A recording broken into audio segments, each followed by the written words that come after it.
Good afternoon, good morning, good evening, wherever you are in the world. You're listening and watching Sabrina Khan on fuelyourselffabulous.tv. And I know I say this every week, but I am very, very excited about today's show and today's guest because she's wonderful, really, really wonderful, Kata Scarlata. Is that how you pronounce it, Kate? Yes, you got it. But before we go into the interview and the questions, I just want to give you a little bit of background about myself and why I set up this platform and why I'm so passionate about it.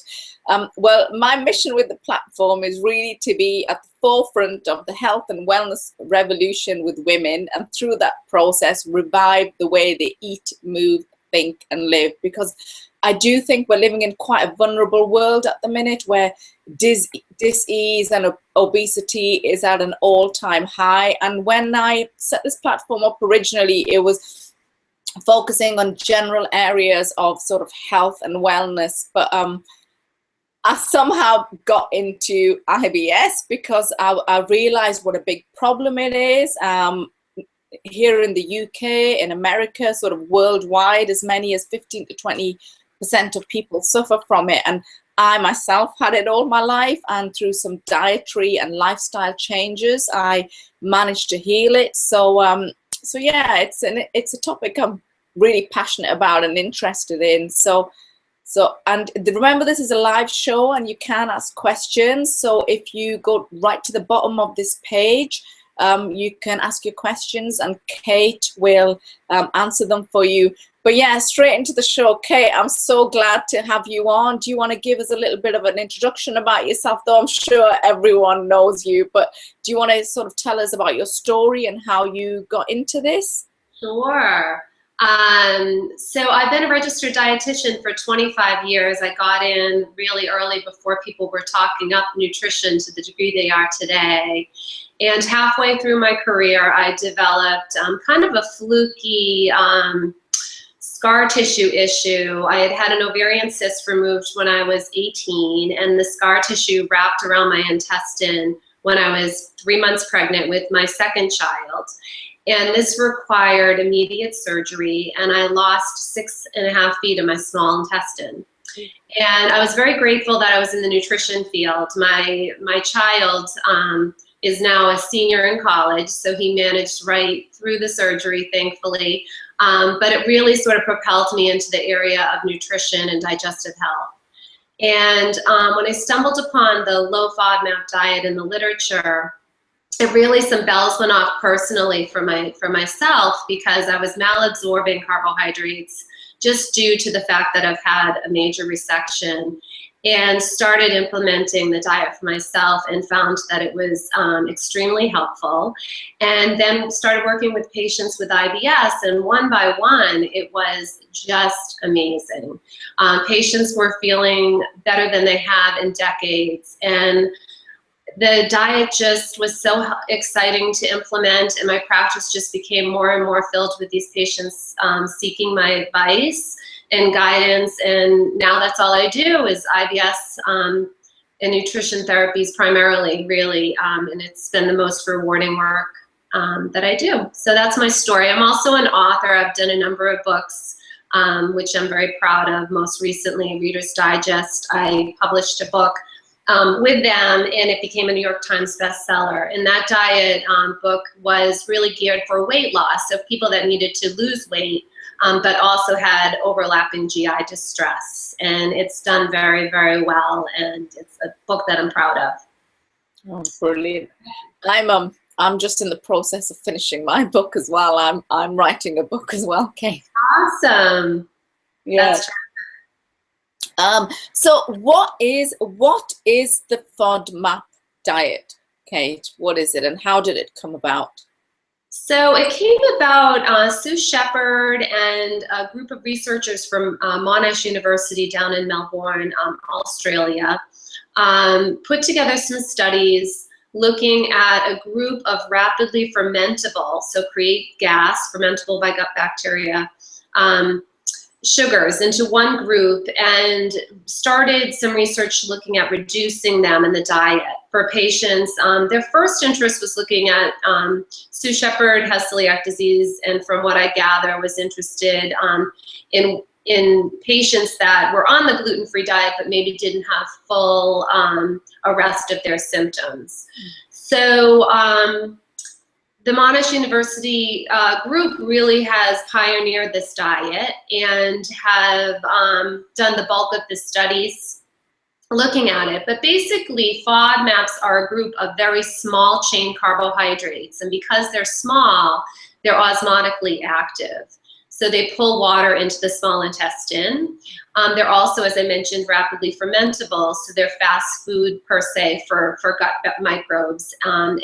In patients with IBS that might have some altered gut microbes populations, this excess gas contributes to part of their symptoms. So it's an elimination diet. It is a diet in which you remove the high FODMAPs from the diet for 2 to 6 weeks with the goal to get a patient at complete symptom management or at a level that they're comfortable with. And then it is followed with a reintroduction phase where you methodically add back the FODMAPs into the diet to identify that person's personal individual triggers, because not everyone's going to be sensitive to every single FODMAP. That might be a case for some people, but there's potentially something else going on. Most people are able to get some FODMAPs back into their diet, which is the goal. And there's mixed opinions about how long the elimination period should last for. Some people say, you know, I've read anything from 2 to 8 weeks, and I know Patsy Katsos was on last week, and Patsy was saying she's actually found that some people can, you know, start getting relief in as quick as a week, and generally the relief time in her patients is shorter rather than over a longer period. So is that what you find as well, Kate? Yes, actually Monash University has a Facebook page, and they ask that question to their followers: how quickly do you see symptom response? And a number of patients posted immediately or within a few days. I would say in general 2 to 3 days, patients will have a good sense of whether they're on to the right thing for them.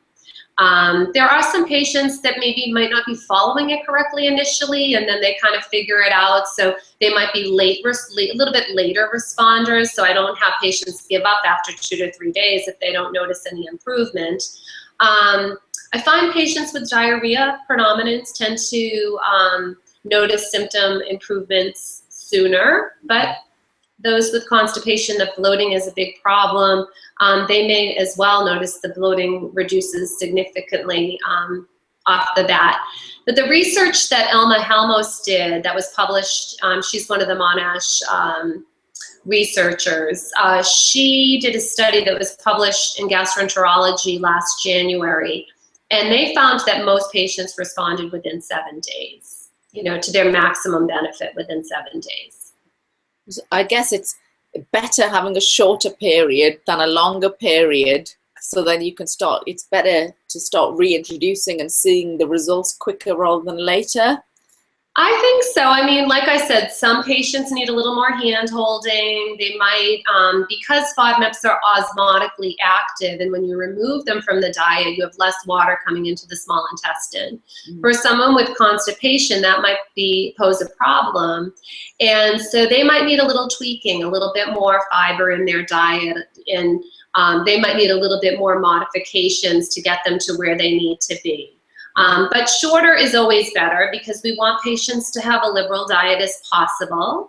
We also know that the FODMAPs innately are very healthy, and particularly the fructans and the galacto-oligosaccharides. They feed beneficial gut bacteria. That's been shown in the research. And we know that a low FODMAP diet reduces some of those beneficial bifidobacteria. And bifidobacteria produce butyrate, which is a short-chain fatty acid that's very healthy for the colonic cells and linked with reducing colon cancer risk. So the goal really is to help the patient manage their symptoms, but to not be on a highly restrictive diet for too long.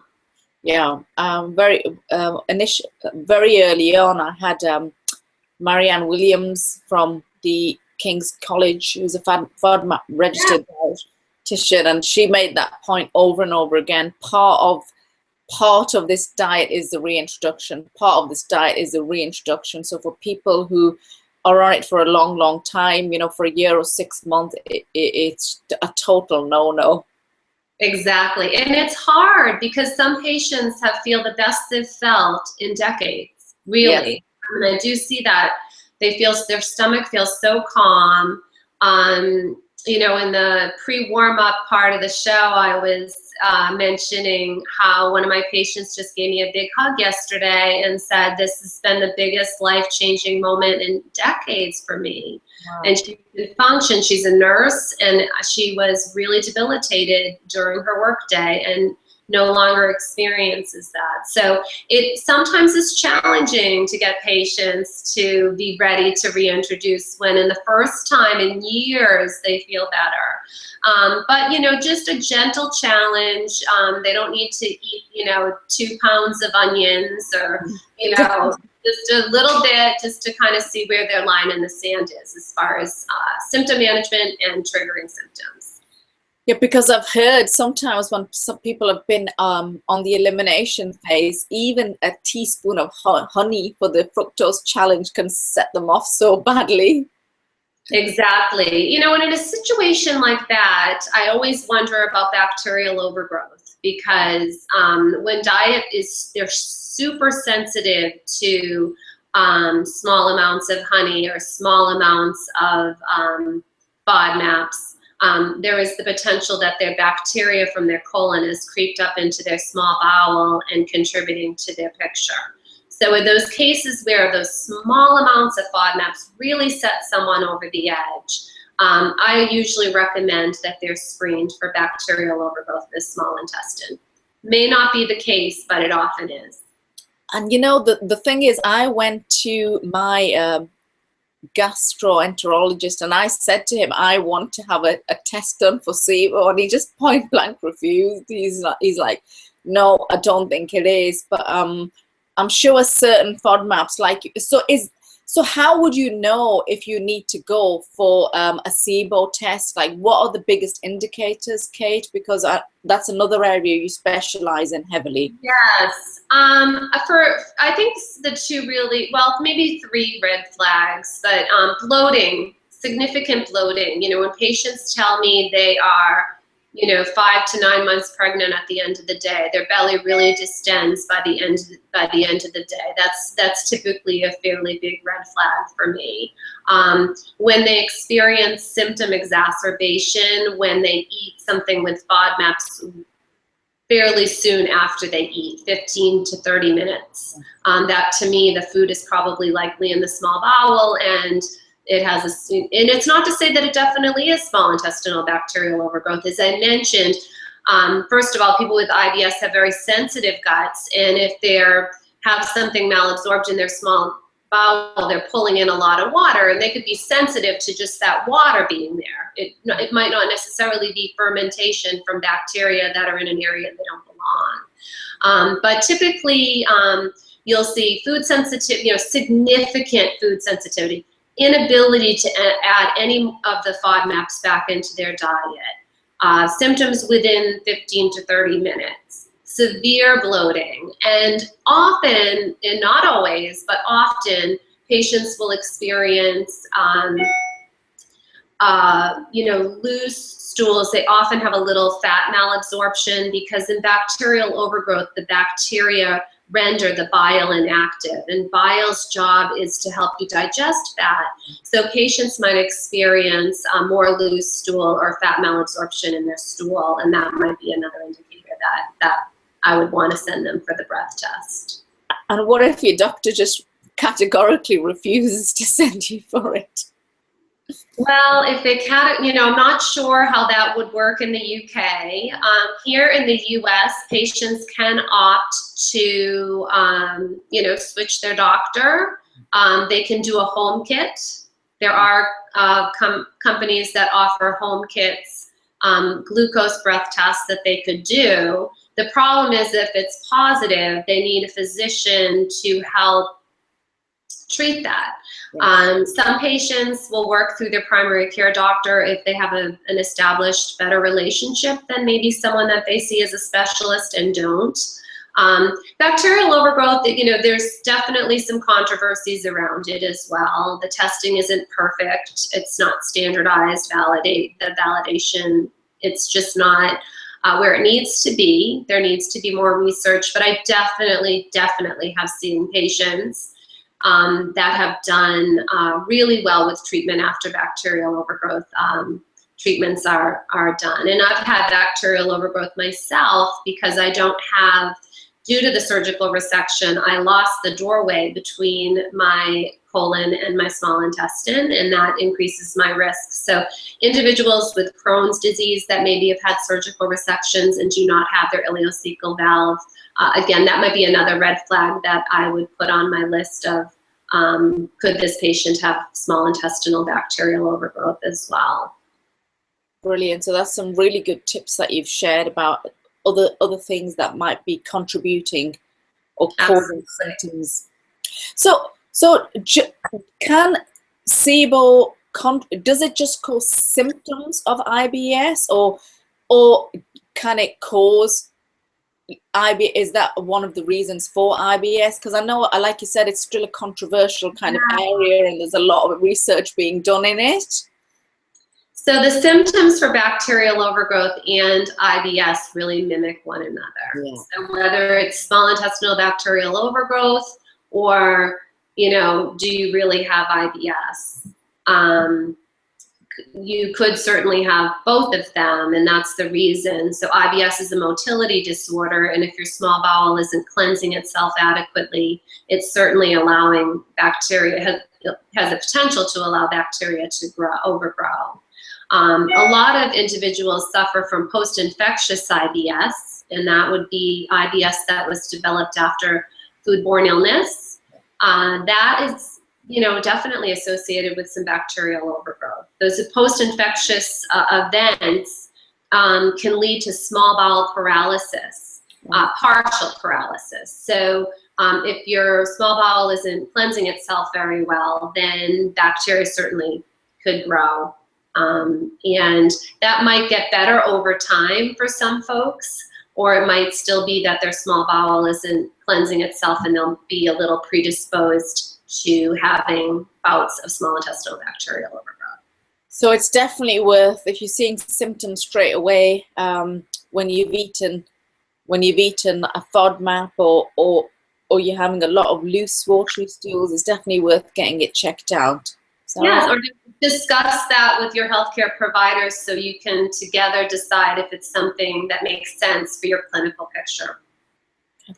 Okay, brilliant. So tell me, Kate, what are some of the biggest myths about the FODMAPs diet? Because, and I was saying to you before, you obviously see patients day in, day out regarding this. I mean, I sort of see various things in lots of groups like gluten, dairy, discussing soy, corn. So yeah, what are some of the biggest misconceptions about? Absolutely. You know, I think a lot of people, you know, take things so strictly black and white. So they see no lactose, so to them that translates to no dairy. And that's not the case for the low FODMAP diet. It is not a dairy-free diet. We're just removing foods that have high amounts of lactose, the milk sugar. So things like cheeses, hard cheeses like Parmesan and cheddar and Swiss really have a trace of lactose. Butter has a trace of lactose. So really not a problem. Those are allowed on the low FODMAP diet. Now that's not to say that people don't have dairy intolerance, that they might be allergic to dairy, that there may be some dairy, other components in the dairy that contribute to their symptoms. I have a subset of patients, particularly my constipation predominant patients, that need to also be dairy free. But I would say the bulk of my patients can enjoy cheese without a problem. So you could use lactose-free cottage cheese, lactose-free yogurt, and that would all be allowed on the low FODMAP diet as long as other ingredients in those products were suitable. Another misconception is gluten, that it's a gluten-free diet. And I can see why patients might think that, because a lot of the products we recommend are gluten-free pasta and gluten-free crackers and things of that nature.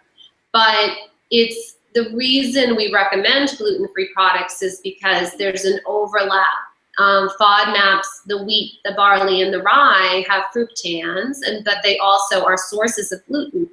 So we're reducing gluten in the diet sort of because we're reducing those wheat, barley, and rye, but it in essence is not a gluten-free diet. So traces of gluten, say in something like soy sauce or in a baking powder, not a problem for the low FODMAP diet unless there was a reason you needed to reduce or eliminate gluten for celiac disease or other sensitivities. Another confusing food is soy.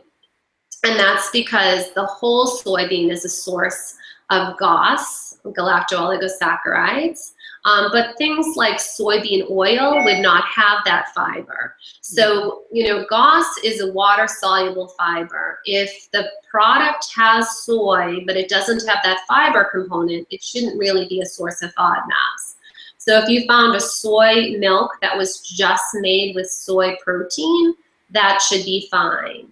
When you manufacture firm tofu, typically the soy protein is curdled and the water-soluble fibers are drained out and pressed out of the tofu. So a firm, traditionally made tofu should be fine as well and has been tested low by Monash. But, you know, procedures in manufacturing of manufactured goods may have variable amounts of FODMAPs in them. So you always have to pay attention to manufactured goods. And if you don't tolerate tofu, then I would suggest you maybe try a different brand or maybe eliminate it. So soy flour, edamame, that would have the whole soy bean. It would be a source of FODMAPs, where, like I mentioned, soybean oil and tofu would, and some soy milks would not. Another confusing area is corn. So corn, there's corn grains that are bred to be very starchy, and then we have sweet corn on the cob, which is very, very big here in New England this time of year. And the sweet corn on the cob is a source of FODMAPs, where corn flour and polenta is very low. It's more of a starchy product, and starches are long-chain carbohydrates. They're not short like FODMAPs are. So those products would be allowed, and that can be another confusing area for patients as well.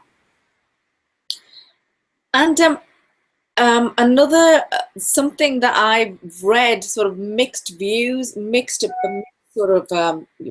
opinions on. We all know that certain things, no one can digest them well. So foods such as the oligosaccharides, no one digests them well. But is it true for polyols as well? Sort of sorbitol and mannitol, is it true for them foods? It's not true that everyone malabsorbs all of the sorbitol and mannitol, but this group of sugar alcohols in general, polyols, are poorly absorbed in the intestine. They're absorbed by pores. And so if there's a little inflammation in the intestine, then you might, those pores might get minimized, they get smaller. The polyols are too big to get into the pore. So it's very variable person to person how much polyols they can tolerate. Some patients will have, you know, real difficulty with mannitol, and others will have a real problem with sorbitol. And then other individuals, unless they really were, you know, eating 17 sugar-free chocolates, would have a problem. So really, anyone that overdid sugar alcohols might have a problem. You see that a lot with diabetics that eat diet chocolates and are flying to the bathroom after they've kind of overindulged. So they are poorly absorbed. They're absorbed through these pores. It really depends how many pores you have and how big they are, and that varies person to person. Inflammation can affect that. And then, you know, it's really patient to patient. Sorbitol, from my experience, seems to be the bigger problem than mannitol, but it's not to say that mannitol isn't a problem for some of my patients. Yeah, because I definitely, if I've had a lot of chocolate late at night, it plays havoc with me, definitely. So it would really only be the sugar-free chocolates that would be a source of the polyols. But if chocolate is a trigger for you, that would be more of a fat sugar. It's a high reflux. There's other GI manifestations from plain chocolate for sure. But you know, the thing is, what we've discussed today, it's quite technical, it's quite scientific. I don't think we expect people to remember all this. And from my experience, I mean, I have the Monash University app on my phone, and I can see straight away, you know, what foods are high FODMAP, what foods are low FODMAP, to the portion size. Do you recommend? I'm sure you have your own handouts that you give to patients, but people can't remember all this information, can they, Kate? No. And you know, again, this is an elimination diet that is a short term in its you know, full, you know, elimination phase. So I do, you know, really try. I like the app, and I think it's an amazing resource, and I definitely rely on it myself. But in general, I really have the patients focus on eating a very balanced plate, and that being really an important piece of their nutrition therapy, that they don't just leave and eat potato chips and chicken because they know that those are low FODMAP, that they incorporate, you know, a good quarter of a plate of protein and a good quarter of a plate of suitable FODMAP starches or grains, and have fruit, vegetables that are low FODMAP. I don't get them too caught up in portions unless the food is kind of on the cusp, like a moderate food like broccoli. Right. So if we're saying a half a cup of broccoli is suitable, I'd kind of take note to those foods. And I have checklists on my blog that anyone can print, and I use those same tools in my practice. And that generally is good enough and works well. I don't have them measuring a half a cup of baby spinach out. I try to make it a little looser than that. I think they have enough to worry about with just the do's and don'ts. Yeah, you're right, because it's not really going to be detrimental to anyone if they eat something that they shouldn't, unlike a celiac patient. So if someone has done a high dosage of FODMAPs and one day they just need to reduce it the next day, is that something that you recommend? Well, I try to have them do a full elimination and stick with it cleanly, but also I understand that they might have a dinner party they're going to, and there might be some onion marinated in their fish, and they are, you know, it is what it is. Do that and see how you do. Sometimes patients, you know, they'll do the bare minimum, you know, stick with sort of not the bare minimum, it's still a big application of a diet, but they'll kind of do just a nice balanced plate, pull out all the high FODMAPs, and it's enough for them. Yes. And then other patients rely a little more on some packaged foods because they're running around a lot, and they might inadvertently pick up something that has an ingredient that's not suitable. And we figure that out after a week when they're having symptoms. Every time they're having that product, I'll have them do food records, and I'll look at them, and we'll look a little closer at some of the things that they've selected. I do have a very extensive grocery list, so patients are really encouraged to stick with what I give them. So for the most part, they're really given a nice packet, a really full packet of handouts and tools to make them successful, and make it as easy as possible. Just a point there about the processed packaged foods, and my whole motto and my whole aim is try to keep away from them as much as possible. And I think part of my own sort of IBS sort of management was because, you know, I just started eating in a completely different way, where I was eating a lot of, you know, I just knew what I was putting in my mouth. So I think, yeah, that's definitely a big thing for me. I know the world we live in today, it's inevitable that sometimes you're going to have to pick some fast foods up, but very much I encourage trying to eat real foods, cooked by yourself, prepared by your own fair hands as much as possible, because at least you know what goes in that. Absolutely. I couldn't agree more with you. Absolutely. It's just as easy to grab a banana and a handful of peanuts or almonds and go out the door as it is to grab a granola bar.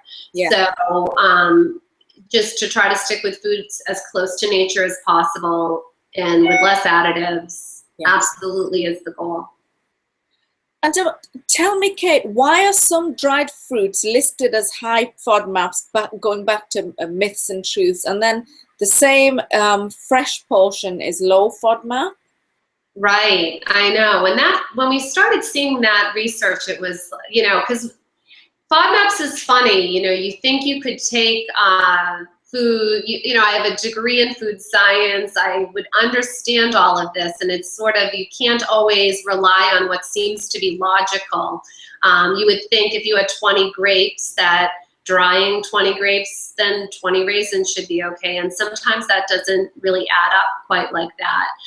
It appears that, from what I gather, is there's some chemical change when you dry the fruit. And, food's complicated. So, but just in the drying seems to give rise to more fructans. Wow. So I'm not quite sure why that is. I'm not sure anyone does, but it seems to change the chemical composition. I'm sure that's what I read as well on the Monash blog. Well, it makes sense if you're removing the water and it's drying up, you're concentrating whatever, so there might be a trace in there when it's the whole fruit, but as it's drying out, it just gets really concentrated, so makes it high FODMAP. No, because you're still eating the same amount, though, if it's 20 for 20. Yeah. I think it's like literally, it's not so much a concentration as it is a chemical change. Right. Yeah. Brilliant. Thank you for clearing that, Kate.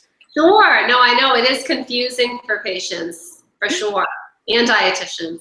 And everyone else trying to learn about this. And another thing, does cooking break down FODMAPs in a way that would make them less problematic for digestion? So does certain foods broken down in certain ways? It's certainly a really good question. Patients and even myself, I noticed that I can have small amounts of onion, and if they're cooked, if they're raw, they really bother me. Yeah. But that hasn't really been studied efficiently in the FODMAP realm, whether cooking does. It makes sense if you were cooking something in water and draining off the water, because these water-soluble FODMAPs would leach into the water and then drain off. But just to saute something with a little bit of oil in a pan, it does seem like there's better tolerance, but I'm not quite sure that we have the research to substantiate why that is.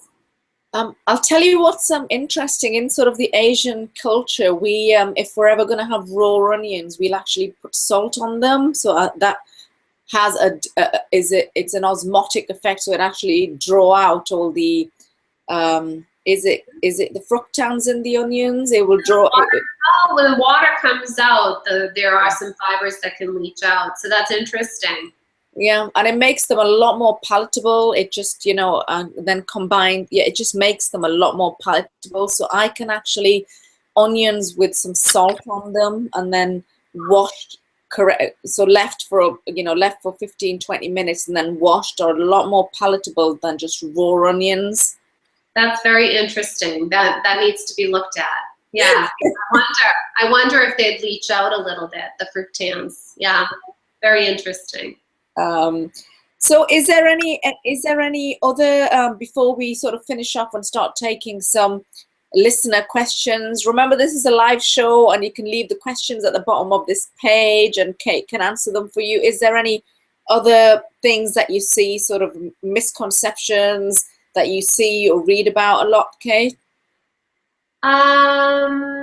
Geez, nothing that's really hitting me right now. I'm sure as we take some questions, some other thoughts would come. But I think the main thing is to be really some key points, and that is that the low FODMAP diet is really a learning diet. It's really to identify how much FODMAPs you can consume without exacerbating your IBS symptoms. And it's really essential that you focus on the big picture, and that is eating really a very nourishing, primarily whole foods diet that's well balanced, incorporating protein and healthy fats, adequate magnesium and vitamins and nutrients to really help heal your gut and keep your body healthy.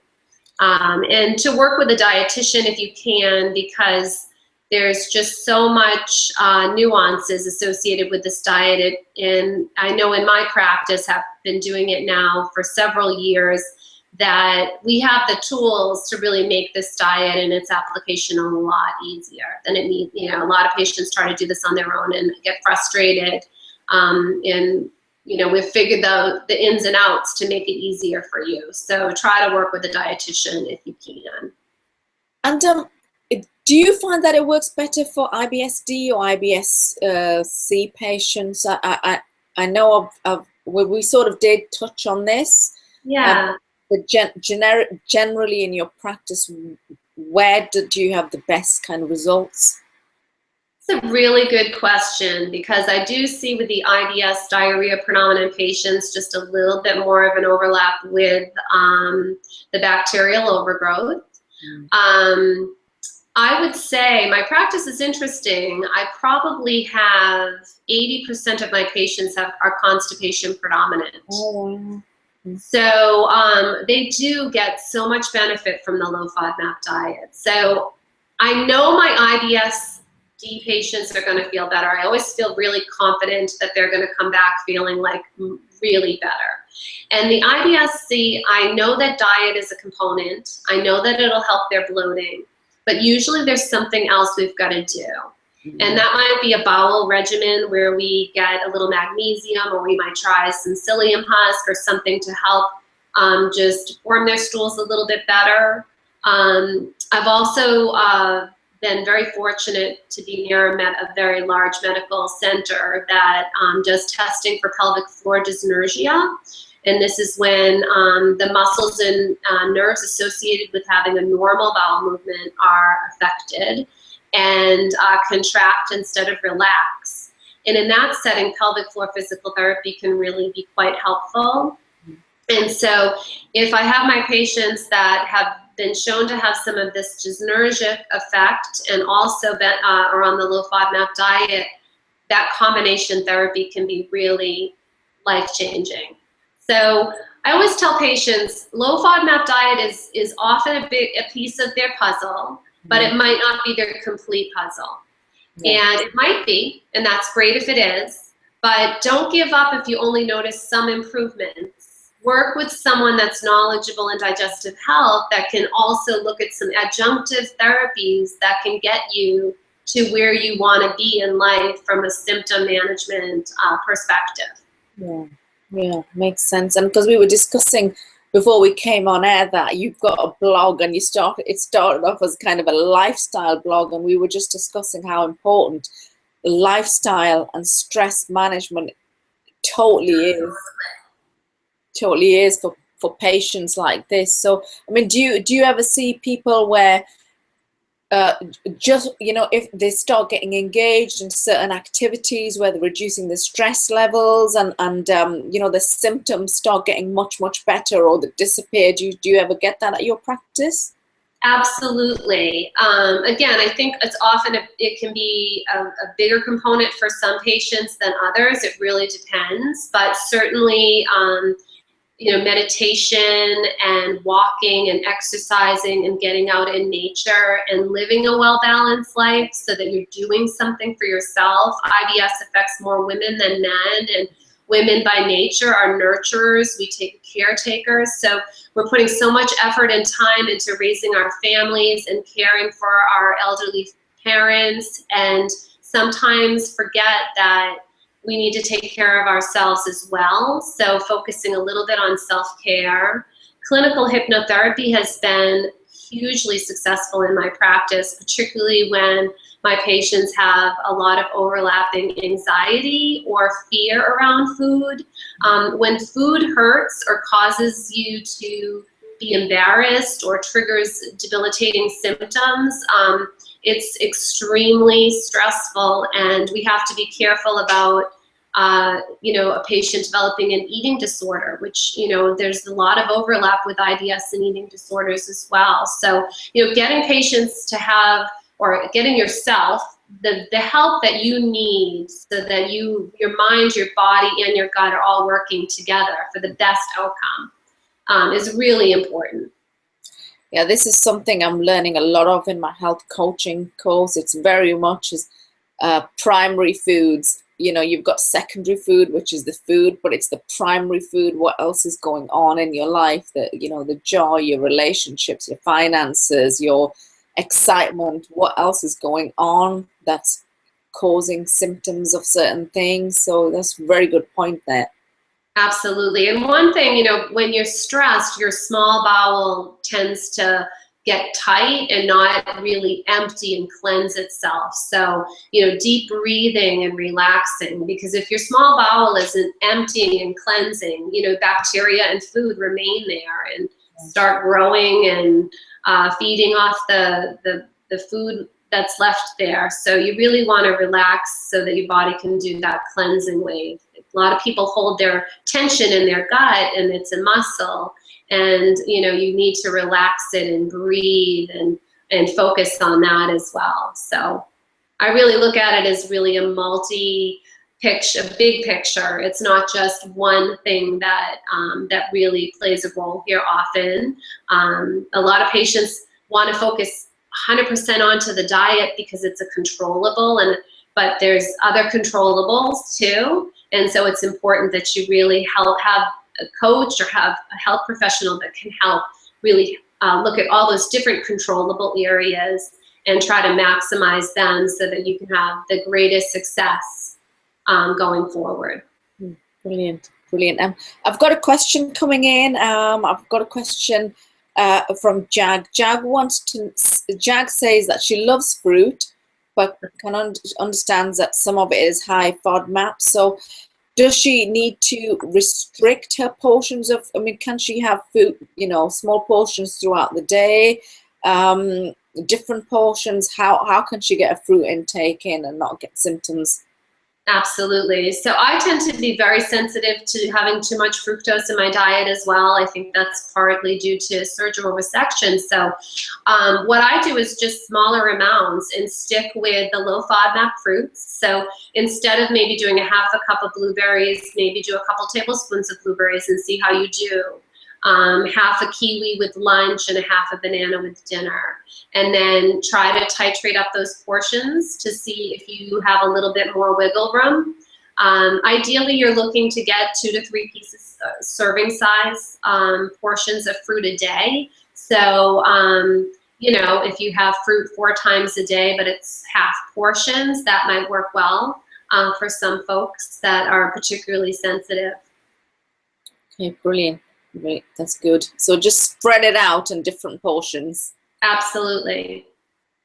And Natasha's saying she loves bread, but she doesn't understand why some breads are totally fine for her, like even a few portions, but others totally set off her symptoms. So yeah, do you want to go into that a little bit, Kate? Absolutely. So there's lots of different, first of all, bread's a product. So when we're talking about products, there's lots of variables. There's additives and preservatives. A lot of breads might have, numerous grains in them. And then the other thing is adding something like sourdough culture to breads. That will reduce the amount of FODMAPs, potentially the fructans in them. So patients that I work with tend to do best with white breads, with unbleached white flour, even though it's not particularly healthy. It tastes pretty good, and they'll do a sourdough white bread. Some of the gluten-free breads that are on the market have chicory root or inulin added to them, and those are FODMAPs. So those can trip up symptoms for some patients. So it's a matter of looking at ingredients. The other thing that's important that a lot of patients don't really put together is just the weight of the bread. Think about if you had a bagel in one hand and you had a slice of, just a thinly sliced piece of French bread, the bagel would weigh quite a bit more. And because it weighs more, you're ingesting more fructans just by weight alone. So I find sourdough white bread works well for me. So I might have like an open-faced sandwich, and that works well just because I'm cutting back on the amount that I'm taking in, and I'm incorporating the sourdough culture in the bread, which is also lowering the fructans. I find pizza that I make homemade, if I use a white bread, I'm not recommending that patients use white bread in the elimination phase, but for me, I can roll that crust out really thin so that that thin amount also helps me have a nice slice of pizza with my family, and I don't have to rely on a gluten-free crust. So that would be a really good question to bring to their dietitian or health professional. Bring in the packaging and go over the 2 kinds of breads or 3 or 4 that you've tried and which ones are triggering you, because sometimes that can really give us some great information about what FODMAPs are potentially problematic for you. So a lot of my patients will bring in their food labels, supplement labels, and we'll go through them together and learn what's working for them and what isn't, and that helps guide the therapy going forward. Okay, brilliant. Thank you. That's some very useful tips there, especially about the thin base on the pizza. Absolutely. Okay, Stephanie wants to know, is she allowed coffee? She says she's read various bits of information. We know coffee is like a trigger, but is it, but has it got GOS in it? Is it allowed? How many cups are allowed? So she's just wondering about coffee. So from a FODMAP, certainly I can't provide a individual recommendation that coffee has a number of effects. It can be a GI irritant. It can contribute to GERD and reflux. So depending on those if those are problematic health conditions for you, then you might want to watch your coffee. From a low FODMAP perspective, 1 to 2 cups of coffee are fine. Coffee is a bean, so we think legume, but so is peanuts, and peanuts tend to be low, and coffee tends to be low enough in a 1 to 2 cup portion. I find for my patients that are constipated, the coffee is actually a positive thing. It helps kind of trigger their motility, and that can be great for constipation predominant patients. And then those with diarrhea can really stimulate their colon too much, so keeping the portion or trying a caffeine-free version might be another possibility for them. Okay, brilliant. That was really useful. So thank you. That's been really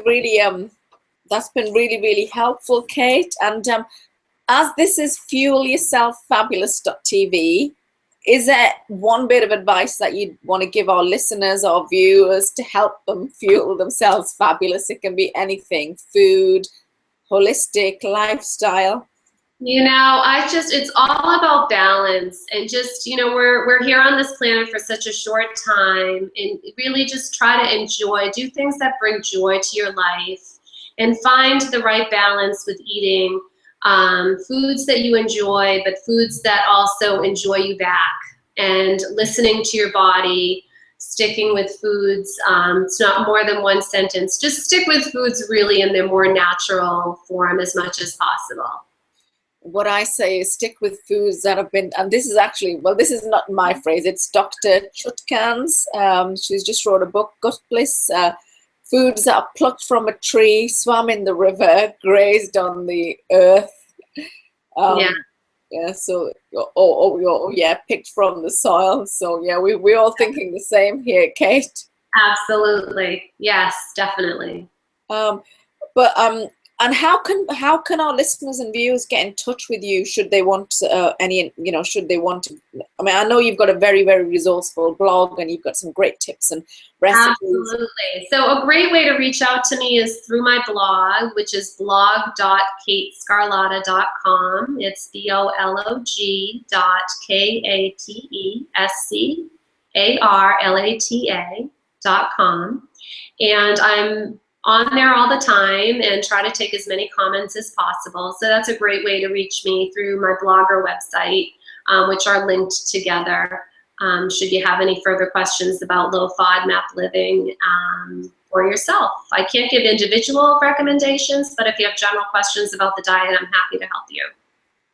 Okay, brilliant. Thank you so much. And just for up and coming shows, I'm gonna put a registration link on my Facebook page, because I've got some really I'm just on roll now with really good guests. I've got the Monash team coming up next week. I've got some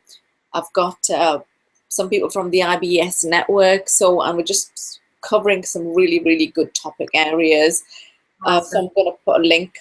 I think we just need to I think it's such an underserved area, Kate. I think we need to educate people with it. So, because so many people are told it's all in your head and it's not serious enough. Mm-hmm. Agreed. Brilliant. So thank you so much. So it's Sabrina Khan with Kate Scarlata, over and out until the next interview.